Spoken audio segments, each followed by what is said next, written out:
Yo, what's up guys? It's me, Creeps, and I'm trying something a little different for this video. I am not playing live. As you can hear, that's some background noise from my mic from when I was playing at the time. But yeah, this game was pretty wild, and I played it earlier today off stream, and I wanted to show it to you guys. It has a really crazy ending, so stick around for that. Obviously, as you can tell, we're playing a Ghostface on Dead Dog Saloon. He procs both Leon and I there. Which obviously was not the right play. He should have 99 us. There's no way he's going to get either of us in time and allows us to make distance here, which we both do. And yeah, obviously 99 us there would have been smarter as he was already getting revealed anyway. And instead of chasing one of us to try to get value, he is going to stick around the saloon. Chris was up there working on the gen still. So he's just going to stick around and allow both procs to run out. So I will instead run over to this gen, knowing that he's kind of guarding the saloon gen, and start working on this and start moving my camera back and forth like a madman as I am making sure that I'm not going to get yoinked off the gen. And yeah, as you can see, both Leon and I's timers have run out. Everybody is safe, and we now know it's a Ghostface. So he's lost the element of surprise. And checking here to see if that's open, because despite playing the game for 3,000 hours, I still don't know the maps. I see Leon gets hit here, and as you can tell by the build I'm running and the item I have, I'm pretty clearly trying to be aggressive with saves, and so I'm going to move in to try to support Leon. I look up to see that somebody is still working on the saloon gen. Now I see Leon running to Shack. The Shack is exceptionally strong, not just because you can loop it. Obviously it has the breakable wall there, which can make it somewhat weaker, but it's still a shack. But what makes it strong are these hiding places here and on the other side of the map that allow people with flashlights or going for a pallet save to hide close by. So now we see Chris bolt into the shack. He has a flashlight. We'll be talking about him later. Jen pops there, so you can't see it here, but those bones are glowing. And you will find out what those are here in just a couple of seconds. And yeah, it's Haunted Grounds on Ghostface, which is an interesting choice. Steve went for the pallet save there, didn't get it. And Ghostface is actually going to chase Steve. We try to get him to commit to us, but he doesn't even see us. So instead we go for the unhook to get a We're Gonna Live Forever stack. And we're going to go for the insta-heal off hook here. He's chasing in a separate corner of the map, and he's a Ghostface. So by the time he gets over here, we'll have Leon fully healed, and Haunted Grounds will be about out. So it really doesn't matter if we fully heal him. We're not going to get punished for this. This is when things get kind of spicy. So Chris, who just procced Haunted Grounds, is going to go down here in like 5 seconds. And that's when I'm going to realize, oh, I need to make a play. So there goes Chris. And that's when I'm like, okay, well, we know where he's at. We need to move up. Now we look up and see him breaking the gen up top of Gallows. So that lets us think, oh, we might be able to get a save here on Chris. Think he sees me there, hide behind the cactus. Go for the pallet save instead of the flashlight. Don't think we had a flashlight angle. Go for the pallet save instead. That ends up being important later. Get Leon to go for the save since he's already there. Try and distract Ghostface. He doesn't bite, but he's going to try to tunnel Steve here. We get the successful body block into a protection hit. That gets us another We're Going to Live Forever stack. We're already at 3, which is pretty wild. Try to get him to chase us instead of the Steve. Leon juices him up a little bit here. He realizes, oh, this Leon's healthy and this Kate isn't. I'm going to chase the Kate around this pallet. Fortunately, the pallet was safe enough. Slight fake there. Gets him to bite on it. That lets us get distance to Shack. Going to vault into Shack. And he is going to vault into Shack, and then he's going to try a double vault, but because of that hole in the ground right there, we actually see his red light spin around, and we can predict the double vault. Then he's going to vault again here, and we're actually going to head over to this safe pallet over here.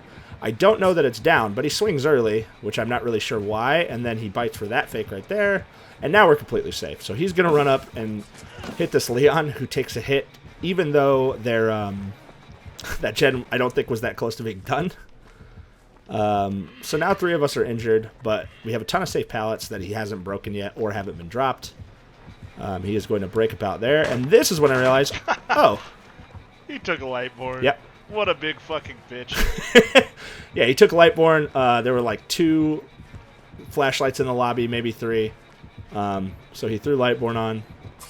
Swings early there, just a hair. I mean, that one was not as bad as the last time. Trying to play this pallet, but he's not crouching, so it's pretty easy to predict. We're just going to go ahead and throw it, not get too greedy with it, as it's not the safest pallet in the world. Cheeky gestures, try to get him to keep chasing us. And he kind of is. Yeah, goes around Shaq, starts to chase us. Make kind of a good fake there. He made it look like he was maybe going to commit to the gen in Saloon. Ends up chasing us, and now he's just hard committing to us. He stealths here. Oh, he's trying to stealth those guys, and we're in a boon because, you know, boon circle of healing is one of the best perks in the game. And we're going to get healed up by Chris. Okay, so now everybody is fully healed. We have 3 gens done. He only has 2 hooks. And he only has a bit of stock progress on any of us. So Leon takes an M1 there. And now we're just kind of... We realize, oh, we can't go for flashlight saves. You know, the odds of Leon dying on a pallet aren't great. But then we see him running towards Shaq. We know Shaq pallet's still down. So we think maybe we can help him out with a pallet save. Why not? We're so far ahead. We can afford to take some risks. Leon runs over to this unsafe pallet, and now I just decide I'm going to body block for him. Leon vaults. I fake. He bites, even though there's no way I could have taken that vault. He should have just held it. He realizes that, oh, Leon's hurt. Kate's healthy. He goes for the Leon. And now we're just doing our best to body block him. This ghost face. Yep, there we go. We get the body block. We get our last We're Going to Live Forever stack. Try to get him to chase us again. He does not. Leon runs over to this spot, which I don't love. I think that's a pretty easy vault spot to mind game. As you can see, it does not work out for him. He gets dunked down the vault spot, down onto the ground. We're healing up in the boon to try to go for a potential rescue. We see Healthy Steve there running past, hoping he chases. Obviously, now he's lost 4 gens. He's going to start to proxy, right? We proc him. Now he realizes, oh, there's 2 survivors here. I'm just going to camp. I'm not going to leave. See if I'll get him to commit. He doesn't. Steve's running around the other way. I'm going to run up the backside in case he commits to Steve. He doesn't, and he actually commits to me on this side, swings early again, and now Steve has enough time to get him. So Steve and Leon running the other way, let Leon go. Realize he's still chasing us. Do a body block for the Leon. Get another protection hit, even though we're already maxed on We're Going to Live Forever stacks. Just trying to basically get him to chase us there, so we just dead hard past him, because if he tunnels the Leon out, the Leon is on death hook. So now we're just playing this pallet. It's not the safest pallet, but with the ghost face and his red light showing, it's much safer. Now him cloaking becomes a problem, because now I have to be way more reactionary. I have much less margin for error.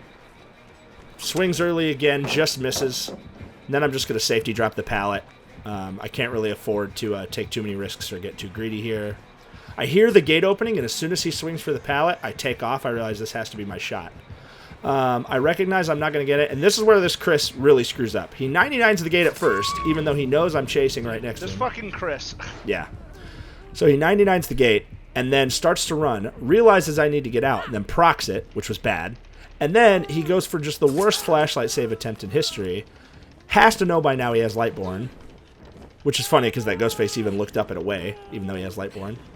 Steve's going to try to do something here to get an insta-save. We reveal him off hook, and he's just going to go for the Chris.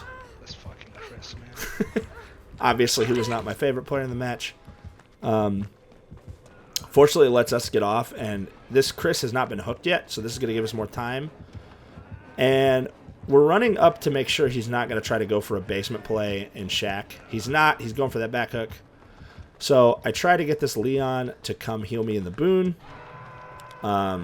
Because obviously he's not going to go too far from the hook. I'm basically giving this Leon's position away, but I think this Ghostface thought I was clicking my flashlight at him. And he's going to start to commit and then turn. But that gives these two enough time for a 2-man save. They're both healthy.